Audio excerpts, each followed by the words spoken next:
you ever done something so bad that the hardest person to forgive was yourself?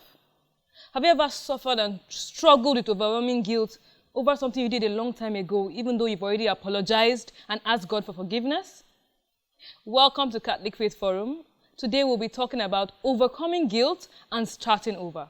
I'm May, and when we come back from this break, I'll take you on this journey.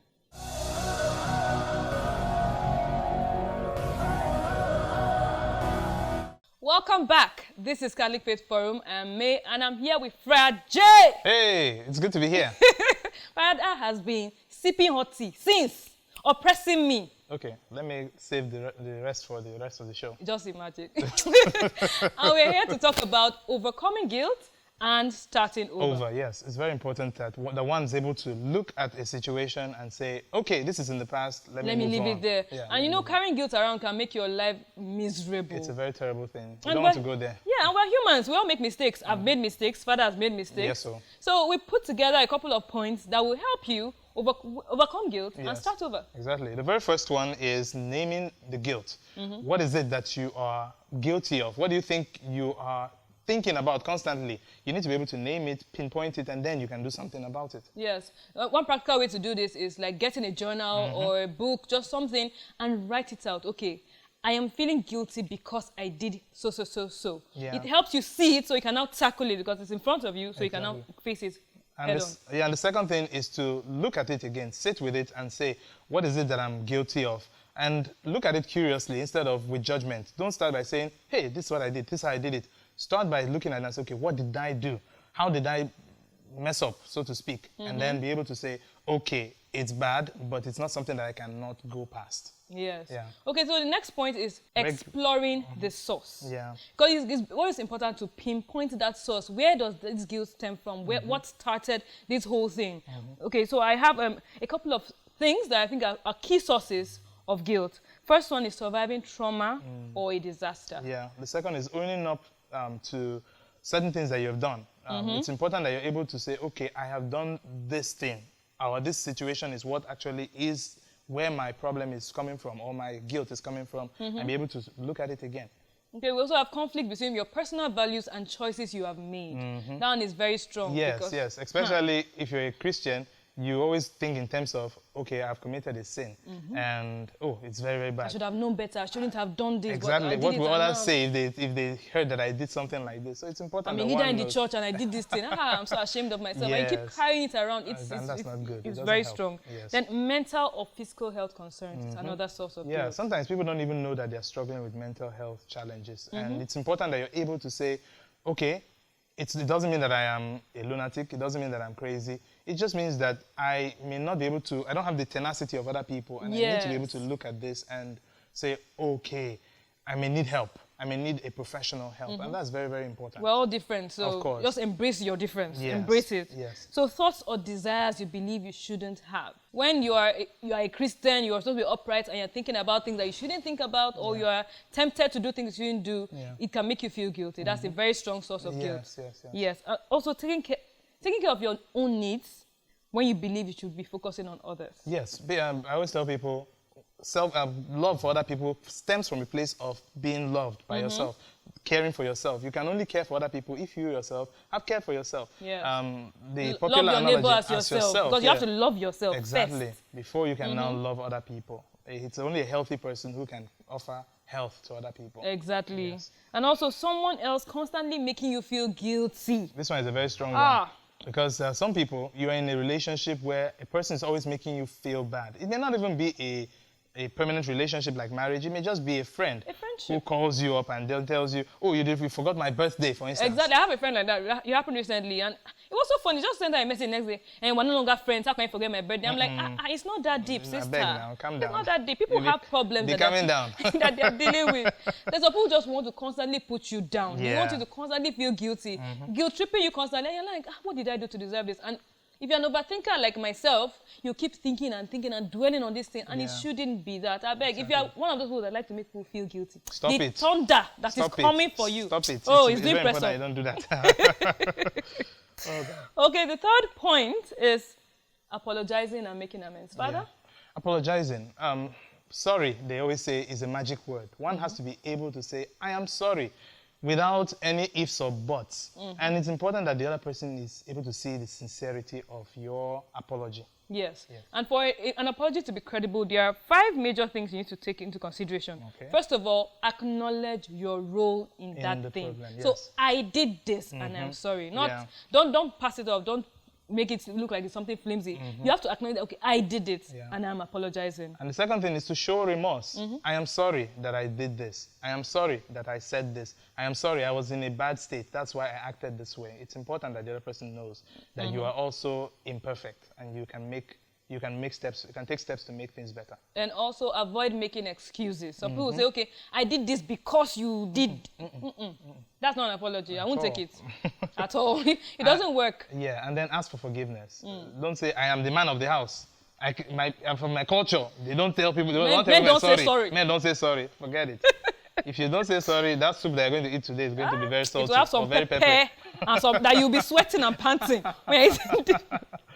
Then the 5th one, follow through by showing remorse in your actions. Because you can't say you're sorry for something. I'm sorry I broke your cup, and then tomorrow you break my cup. Why now? It's important that one has to see that you have gone past the mistake. Make effort. At least make effort.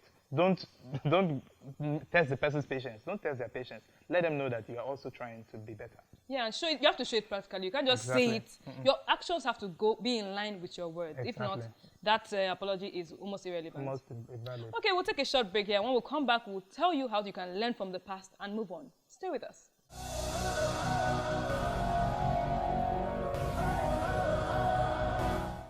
Welcome back. We are talking about overcoming guilt and starting over. And FriarJay and I are listing out points that can help you get through this. Of course. For now, we've mentioned naming the guilt and then being able to pinpoint what the source of the problem is. And then third, apologize. Learn to say sorry. Yes. And we're going on to the 4th one, which is learn from your past. Yes. It's important that one is able to say, this is what I've done.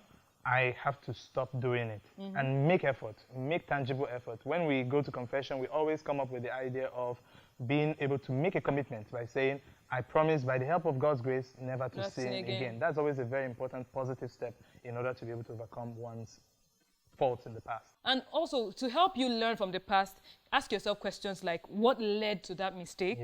What would I do differently right now if the same situation should arise? What did your actions tell you about yourself? Very important.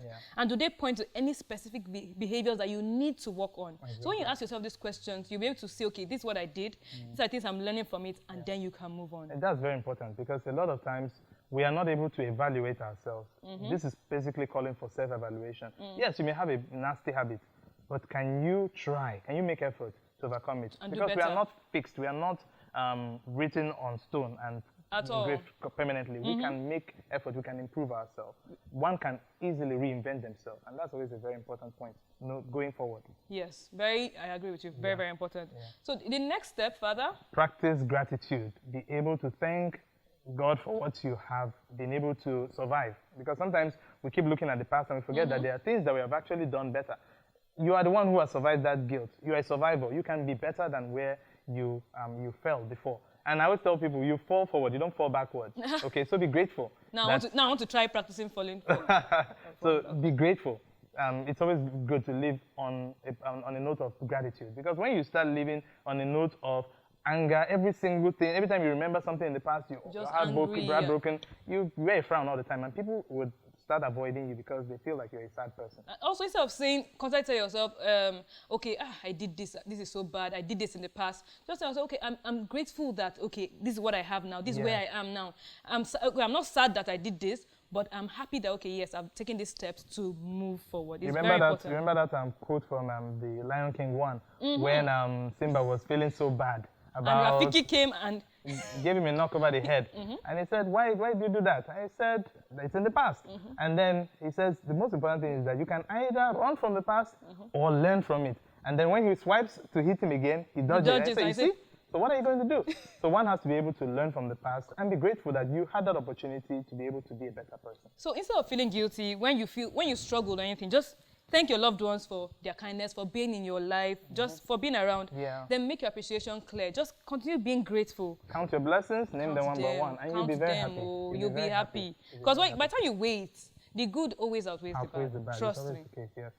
Okay, so next point, replace negative self-talk with self-compassion. So instead of talking yourself down constantly, at least have compassion for yourself. You need Yes. to know, okay, because when you feel guilty all the time, it can provoke some really harsh thoughts about yourself. course. You start feeling worthless, start feeling like you don't have And any you're not able to value. live with yourself. People who commit suicide find out that they cannot overcome their guilt and they feel like they're worthless. They are not able to find anything to say, this is something good about me. And some people feel that they think they can justify that attitude, but it's not possible. There must be something in your life that actually speaks to the fact that you are a good person. And it's Exactly. important to focus on that and be grateful for that. There's always good in the bad. And there's always bad in the good. There's a way the Benin people say, they say that person know the bad finish. One has to understand that you're not completely bad. You're not At all. something to be written off. There's always good something in good you. in There's you. always good in you. And You just that need is the to starting point. expand that good. Exactly. Also, instead of shaming yourself, ask yourself, what would you say to someone who was in this similar situation? Like, step out of your own shoes and Yes. look at it Yeah. critically. And when people call you, it's interesting that you know that something that they've done is really bad, but you always look for the light, something to give them hope. Why not do the same for yourself? Because we are so harsh towards ourselves, man. Yeah, I We'll think give we've yourself the become- harshest criticism. Yeah, Well, yeah. because our own Biggest greatest critic. critics, yeah. Even though some people don't criticize themselves, though, but I think we can still be a little gentle on ourselves. It's important. Okay, and keep reminding yourself that your worth can boost your confidence. Because when you believe in yourself, you always have a better outlook towards life. Things will always look better for you. So just keep trying to boost yourself up. It's important. You Hype- have be to your own hype man. You have to be your own hype. Exactly. your own That's hype the word. man. That's the actual word. To be your own hype man. You wake up in the morning and you pray. Give yourself that sense of assurance that something good is going to come out of that day, and that always helps. If you come to the day with optimism and hope, definitely you'll be a better person. Okay, and the next point is make your guilt work for you. Aha. This is something very important because a lot of times we think that guilt is a bad thing. It can be a positive thing. If I know that I have a tendency to break this cup, for instance, I'm not going to break it, I have tea inside. So if I know that I have a tendency to break it, I'll try to be more careful with glass cups, with glass wares, because I know that I have a tendency to break them. But it shouldn't make me say, I will not touch anything that is made of glass ever again. No, you don't do that. Yes. Because you're provoking the fear rather than provoking the ability to be able to overcome that fear. And So, also, yes, you have a tendency. guilt is very important. It's good to Yeah. feel guilt. It Yes. means that you know that you've done something wrong. If you don't feel guilt at all, then I'm scared a for big you, problem. man. I don't Yeah, know that's a big what's problem. going on in your head, but at least you'll be able to feel guilty and say, okay, I did this wrong. Okay, I'm going to take steps to correct it. Correct that, yeah. You have to feel guilty. That's the best way to move on from things. Yeah, and that's actually what helps people, penitents, to overcome their sins. If you say, I have a tendency to do this, you try as much as possible to distance yourself from the occasion of sin. Many times people say, I am struggling with this thing, but they always put themselves in that situation. You don't do that. You try to distance yourself from that situation. So that is always very, very important. Okay, we're going to take a short break here. And when we come back, we'll talk about how to forgive yourself.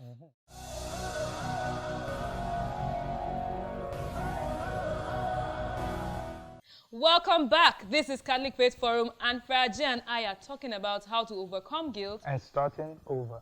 So it's very important. We'll be talking about certain points, a lot of points over and over again that can get you through. And the next point we're going to take is how to forgive yourself. Oneself. It's very important. Forgiving yourself is actually the first step to finding forgiveness. If you are constantly beating yourself over something you've done, you will not be able to accept the forgiveness of other people. Somebody, oh, I'm sorry, I did this, I broke your plate. It's all right, let the plate go. It's all right, let's continue. No, but I broke it, I shouldn't have. You say that you will not be able to accept it because you are closing person yourself has up to forgiven you that, already. and the person has already let it go. So one thing you must always bear in mind is to learn to forgive yourself. You've made a mistake, you can't go back to undo that. It's not the Control-Z button on your computer. You need to move past it. Yes, you have to keep going forward Keep and not forward. looking back to what you've done. Exactly. So self-forgiveness involves 4 major steps.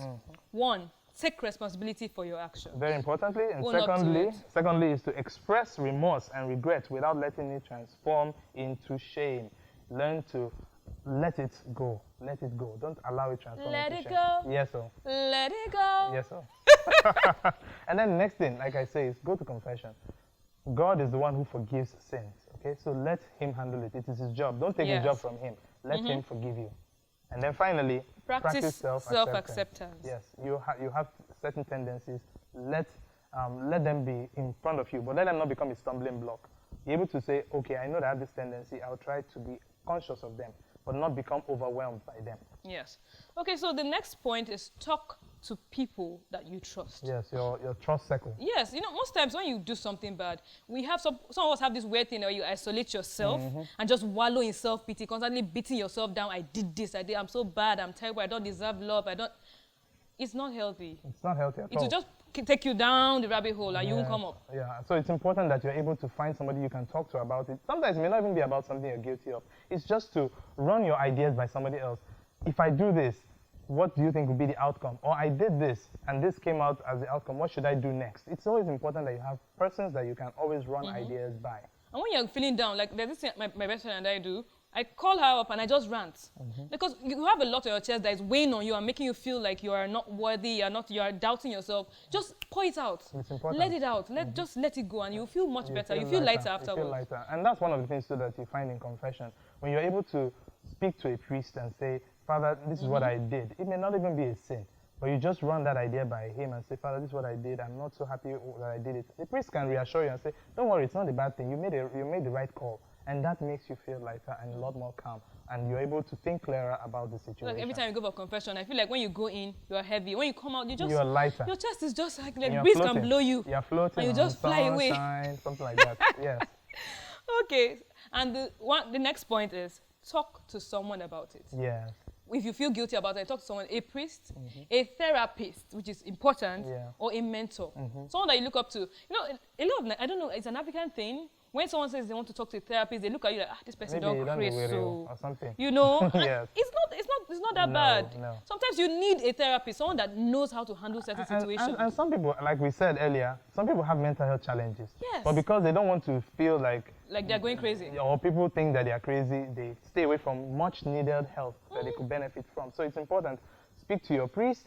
If the priest sees that it's something that exceeds his own competence, he would refer you to somebody a therapist. Else, Like you see, a lot of the rates of suicides are increasing because people are swallowing things and holding it in. And to be honest, we are dealing with a lot more now than we've ever dealt with before now. So there's a lot of pressure. There's a lot of negativity out there and violence. So one tends to be sucked in. So you need to be able to run that idea by somebody who can at least calm your fears and allay them and let you know that it's not as bad as you're making it look.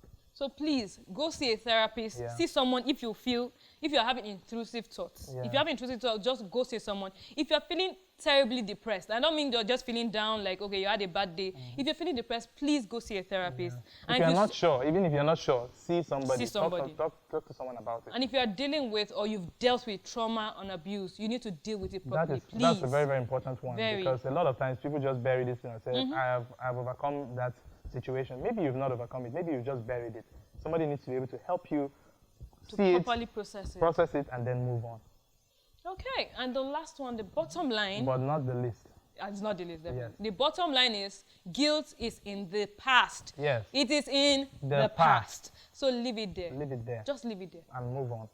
Very importantly. Very, very important. Yes. Thank you for being with us on the show. Yeah. It's been a fun one. Very beautiful one. Yes. Because I know that I suffer with this thing. We all do. So guilt is something that can eat into your life if you don't properly deal with it. So please, hold on to this point of view and then walk through your guilt and be a better person. Father? Yeah, so I think that's really the summary of the whole thing. Guilt is in the past. When you explore it in the present, with the help of other people, you can move on. So past, present, to a better future. Okay. Now we'll go over to Collins for today's episode of Know Your Faith. Stay with us.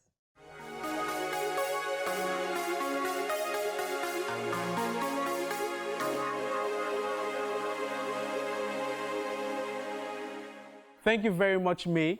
Welcome to another exciting episode of Know Your Faith series. I am Collins, and today we'll be talking about the sacrament of holy matrimony. According to the Catechism of the Catholic Church in paragraph 1601, it states, the matrimonial covenant by which a man and a woman establish between themselves a partnership of the whole life, by its nature ordered towards the good of the spouses and the procreation and education of offsprings. This covenant between baptized persons has been raised by Christ the Lord to the dignity of a sacrament. Now, we need to understand the importance of what this paragraph is saying. It is very, very important that even before getting married or before attempting to get married, you actually understand how much or how huge this sacrament is. Because we find situations where 2-3 months down the line of marriages, they are asking for divorce or annulments and so many stories like that. And so it's important that you get to actually know your partner. Courtship is actually very, very important. Understand and know if you're actually compatible and not just, I like him, we can spend time together or stuff like that. It's actually very, very important that you reflect and also pray to God about it. It's a sacrament. And just like the way you prepare for the remaining 6 sacraments, you also prepare for this. It's not just a ceremony, but a sacrament. Now, according to the Catechism of the Catholic Church, there are certain effects.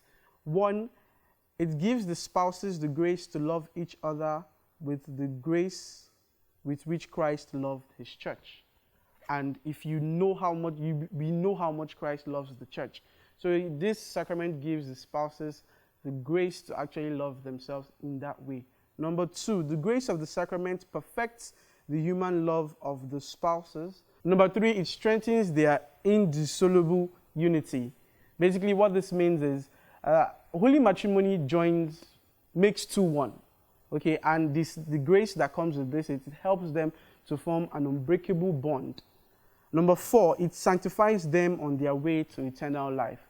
Because it's very important that as a couple, you do things together. You pray together, you read the Bible together, go for confessions together, attend masses together. That way you're building a good road to salvation for yourselves.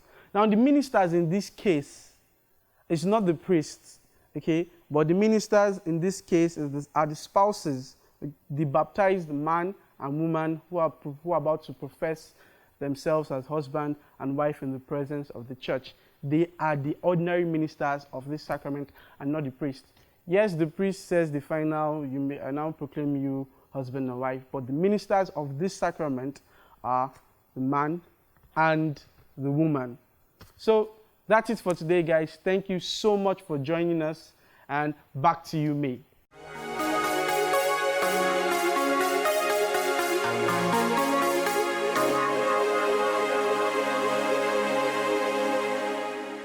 Thank you very much, Collins, for that episode. Today's saint of the day is St. James the Greater. So nothing is known of St. James the Greater's early life, though it has been established that he is the son of Zebedee and Salome and the brother of John the Evangelist. The title the Greater was added to St. James' name to help distinguish him from the apostle James the Less, who is believed to have been shorter than James the Greater.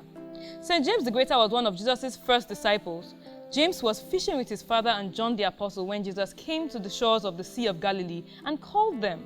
James is also one of the only 3 called by Jesus to witness his transfiguration. On one occasion, he and his brother asked Jesus for seats in the kingdom in Matthew chapter 20, verse 22. On another occasion, James and John gave evidence that the nickname Jesus gave them, Sons of Thunder, was an apt one. The Samaritans would not welcome Jesus because he was on his way to Jerusalem. When they saw this, they asked, "Lord, do you want us to call down fire from heaven to consume them?" Jesus turned and rebuked them in Luke chapter 9, verse 54 to 55. St. James was the first apostle to be martyred for his faith by King Herod, who decapitated him. In the 9th century, his remains were discovered and moved to a tomb in Santiago de Compostela. Today, his remains can still be found in the Cathedral of Santiago, where a shrine has been erected in his honor. The Apostle St. James the Greater is the patron saint of Chile, laborers, Nicaragua, rheumatism, and Spain. If you're interested in sponsoring this show, please feel free to reach out to us on our social media platforms at CFF on TV, or check out our website www.dominicanmedia.com.ng. Yeah. Also, feel free to ask us questions, suggestions, inquiries, and we'll definitely get back to you. I think also it's important that you know that this program comes to you through the efforts of the Dominicans in Nigeria. Continue to support us, and God will continue to bless you. Also, join us on Tuesday for the CFF chat room on Twitter at 7 p.m. where we're going to have an amazing conversation. Yes. Make sure you are there. Till next time, keep being saints in jeans and shirts.